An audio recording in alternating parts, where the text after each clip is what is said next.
You are listening to Pulse, the Heart of Nursing, a research podcast series from the Asst Center for Nursing Studies at the National University of Singapore. As the population ages rapidly in Singapore, community healthcare support for older adults are necessary to enable positive, healthy aging in the community.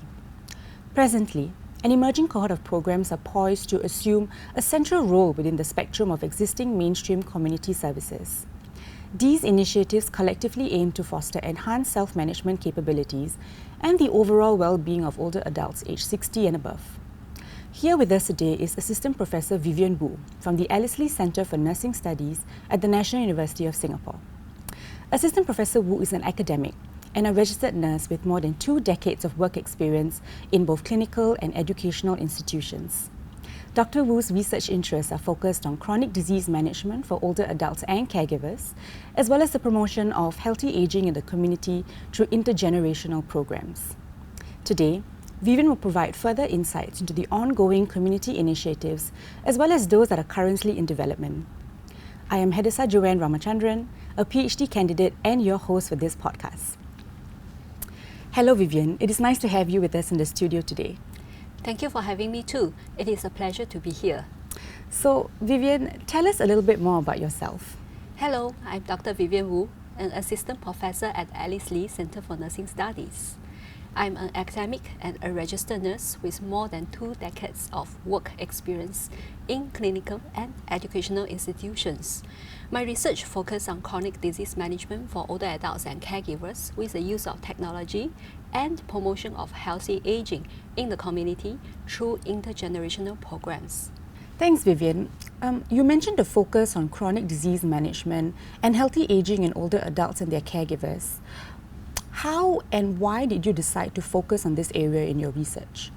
An aging world has become one of the most significant social issues in the 21st century. A large proportion of older adults are living with multiple chronic diseases, and manage their health in the community is a major public health concern. Based on a 2019 Ministry of Health report, the lifespan of the average Singaporean has increased to 84.8 years. Of this, 10.6 of years are expected to be ridden with poor health and chronic diseases. Chronic diseases impact on older adults' health outcomes, healthcare costs, and quality of life. The ability to self-manage is expected to encourage individuals to make autonomous decisions, adhere to treatment plans, deal with emotional and social consequences, and make choices to live healthy lifestyles. One possible strategy is to develop community-based facilities to support self-management.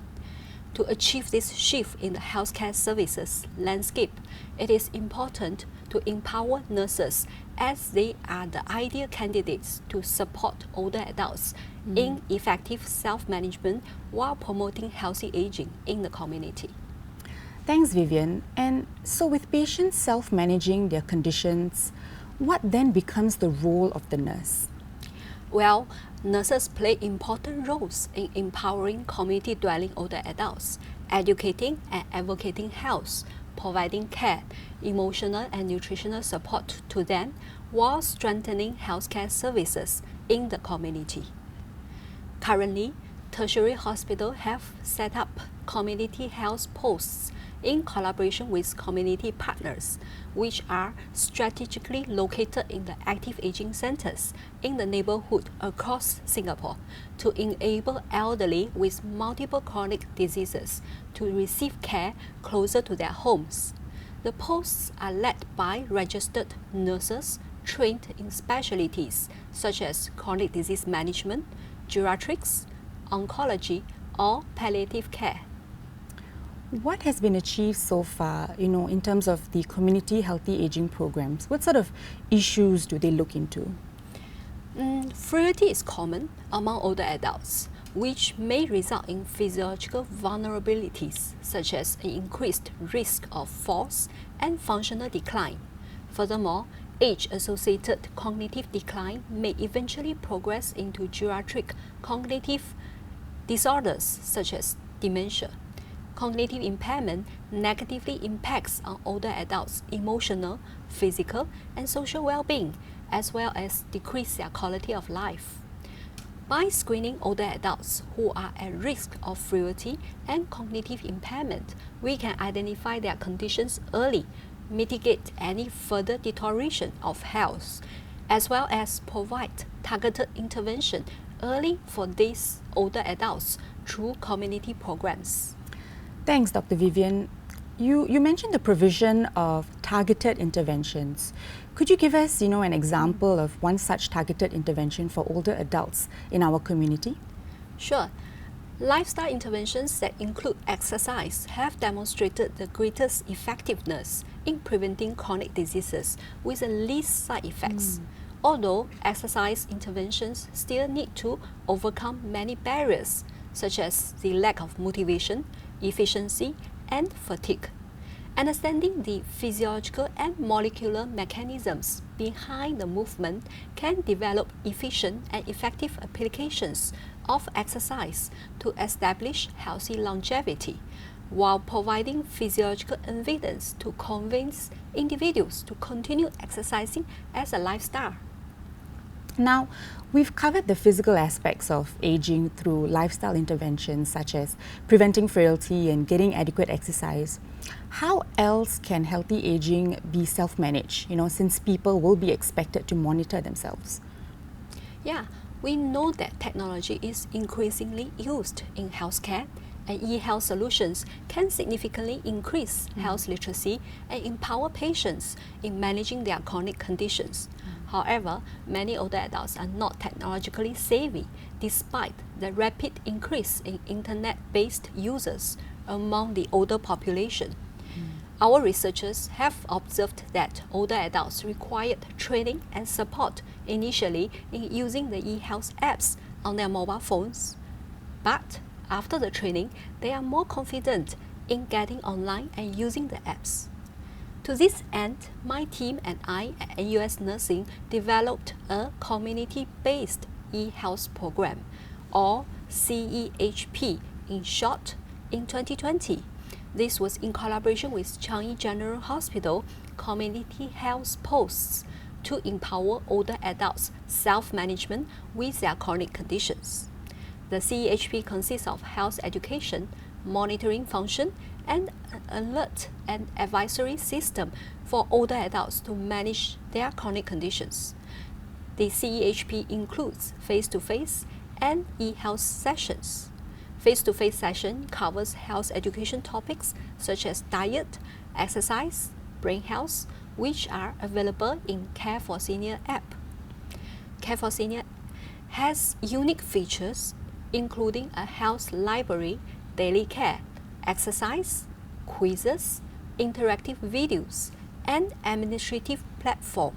Care for Senior consists of health education topics focusing on management of hypertension, hyperlipidemia, diabetes, brain health, healthy diet, lifestyle modifications, medication adherence, exercise, and mindfulness practice. We published the review, developmental, and feasibility study papers in which we found that the participants in the CEHP group demonstrated improvements not only in their fasting glucose, HbA1c, total cholesterol, low density lipid, body mass index, but also their self-care abilities, healthy aging practice, and patient empowerment scores at post-intervention. The CEHP program reached 300 participants across 11 community health posts in the east of Singapore, centered around Changi General Hospital from 2020 to 2022.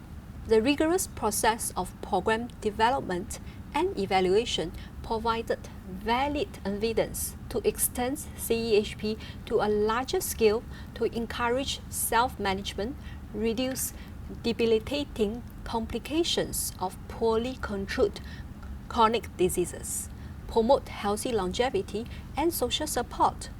Eventually, all this can reduce healthcare costs. That's fantastic, Vivien. I mean, do you sort of see this technology or e-health solutions expanding, in managing health in older adults? Yes, I think technology is here to stay.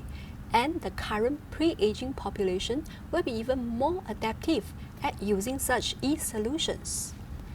Our current research intends to continue building onto this platform. We were recently awarded with a National Medical Research Council Population Health Research Grant to develop and evaluate a precision care pathway that identifies older adults at risk of progressing to frailty and cognitive impairment. To help this group, we are looking into implementing a mobile phone application that animates and gamifies exercise and common health topics for older adults to improve frailty, physical function, cognition, and self-care ability to strengthen the musculoskeletal and neurological system. We currently have a Care for Senior app that runs what we call an intensive aerobic resistance training and brain health program. This mobile phone app offers a series of standard physical and cognitive exercise for seniors. Older adults typically experience reduced mobility. This is where digital technology can help to guide them through aerobic and resistance exercise to train muscle mass and prevent sarcopenia, so that we sustain their autonomy and improve their quality of life. The app enables seniors to exercise at home or in a group at the active aging centers, so that not only they taking steps to prevent frailty, we also promote social bonding as well as reduce social isolation and loneliness. This program is a continuation from the community-based e-health project, which I mentioned just now. We are also looking into designing games that can train the memory and slow down cognitive deterioration. You're so right, Vivien. Mobile apps can be so useful when we use the ones that help us in our daily lives. What sort of impact will this program have, just beyond enabling older adults? In the long term, this new service model has the potential to transform care, contain healthcare costs, inflation, and work alongside a potentially lean healthcare team. It can continually be updated and improved to translate what we do know will help patients into practice for better self-management and healthy aging. Besides creating these apps and programs, we need to continue working on public education and engagement.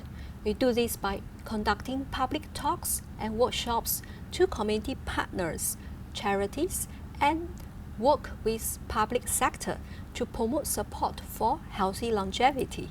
Sounds like there's so much going on in the geriatric wellness and health. What does the future look like for research in this area? Well, our geriatric care research group has been awarded with national competitive grants focusing on healthy longevity programs, community care, and end-of-life care for the older adults in Singapore. We are passionate to work with community partners and older adults to empower them to better self-manage their chronic conditions with the use of technology.